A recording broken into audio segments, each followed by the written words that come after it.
पुढची महत्त्वाची बातमी याच अनुषंगाने महत्त्वाची आहे। आज होणाऱ्या राज्य मंत्रिमंडळाच्या बैठकीमध्ये उपमुख्यमंत्री अजित पवार हे देखील उपस्थित राहणार आहे। हिवाळी अधिवेशनानंतर अजित पवार हे सहकुटुंब परदेशामध्ये गेले होते, मात्र याच दरम्यान मस्साजोग प्रकरणामध्ये धनंजय मुंडे यांचे निकटवर्तीय वाल्मिक कराडला खंडणीच्या प्रकरणामध्ये अटक झाली।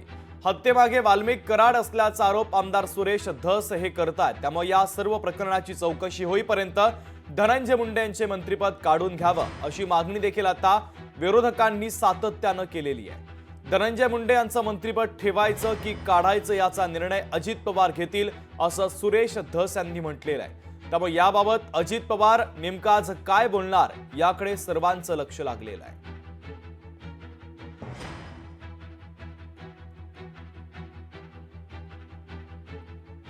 तर महत्त्वाची बातमी आपण पाहतोय। आज होणाऱ्या राज्य मंत्रिमंडळाच्या बैठकीमध्ये उपमुख्यमंत्री अजित पवार हे देखील उपस्थित राहणार आहेत। तर धनंजय मुंडेंच्या संदर्भात आता अजित पवार काय निर्णय घेतात हे पाहणं महत्त्वाचं असेल। एकंदरीत राज्य मंत्रिमंडळाच्या बैठकीच्या संदर्भातले आणि अजित पवार उपस्थित राहणारे या बातमीच्या संदर्भातले अपडेट्स देण्यासाठी आपले प्रतिनिधी उमेश करंजकर आपल्याशी जोडले जात आहेत। उमेश, आज 12 वाजता राज्य मंत्रिमंडळाची महत्त्वाची बैठक आहे। अर्थातच खातेवाटपानंतर होणारी पहिलीच मंत्रिमंडळाची बैठक आहे, त्यामुळे आता कोणत्या महत्त्वाच्या निर्णयांच्या संदर्भात चर्चा होण्याची शक्यता आहे आणि सगळ्यात महत्त्वाचं म्हणजे अजित पवार परदेशामधून परतलेले आहेत, ते देखील या बैठकीला उपस्थित राहणार आहे आणि मस्साजोग प्रकरणामध्ये धनंजय मुंडेंच्या संदर्भात जे आरोप झालेले आहेत त्या संदर्भात अजित पवार कोणता महत्त्वाचा निर्णय घेणार या संदर्भातले अपडेट नेमके काय मिळत आहेत?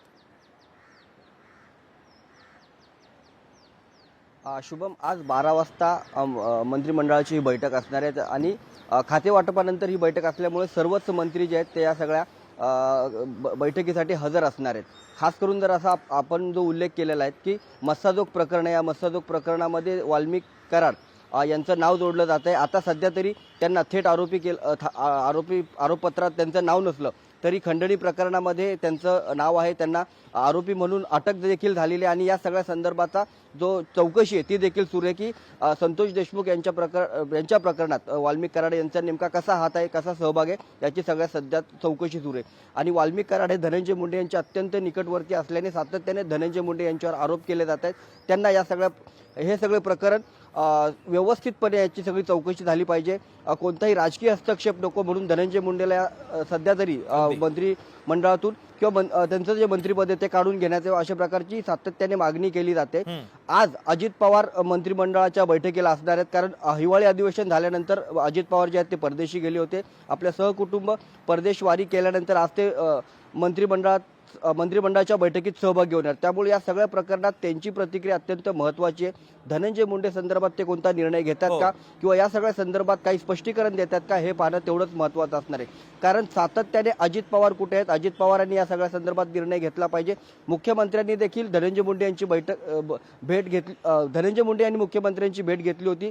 या सगळ्या बाबतीत अजूनही थेट मुख्यमंत्र्यांनी धनंजय मुंडेबाबत काही म्हटलेलं नाहीये, त्यामुळे अजित पवार या सगळ्या संदर्भात काही म्हणणार आहेत का हे पाहणं तेवढं महत्त्वाचं असणार आहे। त्यामुळे आजची जी बैठक आहे महाराष्ट्राच्या काही निर्णयाबाबत अत्यंत महत्त्वाची नक्कीच असणार आहे। मात्र मस्साजोग प्रकरण सध्या महाराष्ट्राच्या संदर्भात नेमके अजित पवार काय निर्णय घेतात, काय भूमिका घेतात हे पाहणं देखील तितकंच महत्त्वाचं असेल। तुर्तास दिलेल्या माहितीबद्दल धन्यवाद। लोकशाही मराठी ऐका, पहा, जागरूक रहा।